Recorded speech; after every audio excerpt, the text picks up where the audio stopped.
सरकारचे 2 मंत्री बच्चू कडूंच्या भेटीला पंकज भोयर, आशिष जयस्वाल नागपुरात दाखल झालेले आहेत। थोड्याच वेळात ते बच्चू कडूंशी चर्चा करणार आहेत।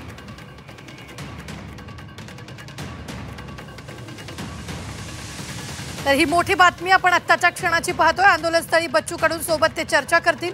आंदोलनावर तोडगा निघणार का याकडे सगळ्यांचं लक्ष लागलेलं आहे। या संदर्भात ताजे अपडेट देत आहेत आपले प्रतिनिधी अमर काणे।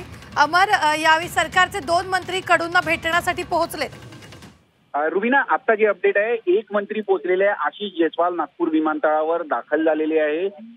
थोड्या वेळात पंकज भोयर सुद्धा नागपूर विमानतळावर पोहोचतील आणि त्यानंतर कदाचित दोघं एकत्रितरित्या प्रतिनिधी मंडळ जे आहे सरकारचे दोन्ही प्रतिनिधी हे शेतकऱ्यांच्या प्रतिनिधी मंडळाशी जाऊन चर्चा आंदोलनस्थळी जाऊन करतील। पण आत्ताची सगळ्यात महत्त्वाची बातमी, आशिष जयस्वाल जे राज्यमंत्री आहे आणि सरकारचे प्रतिनिधी जे शेतकऱ्यांच्या प्रतिनिधी मंडळाशी चर्चा करण्यासाठी आहे ते नागपुरात दाखल झालेले आहे, विमानतळावर पोहोचले आहे।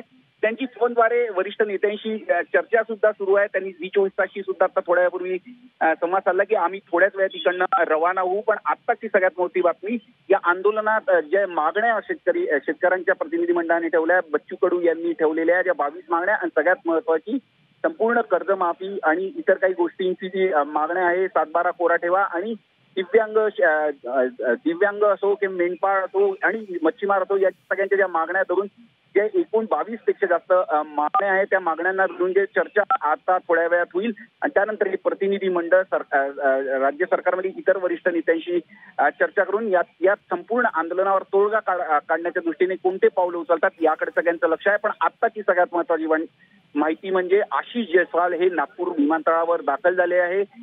पंकज भोयर यांचे विमान थोड्याच वेळात येतील, त्याचीच ते प्रतीक्षा करत आहे आणि दोघे एकत्रित इथून साधारणतः 10 किलोमीटर नागपूर विमानतळापासून 8 ते 10 किलोमीटर हे आंदोलन स्थळ आहे, तिथे दाखल होतील।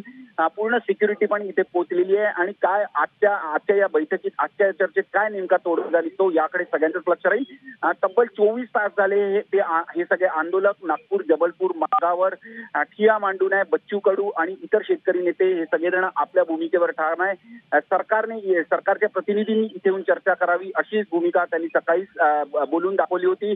खरं तर महाजन आणि बावनकुळे यांनी सकाळी संपर्क साधला काही प्रतिनिधी शेतकऱ्यांच्या।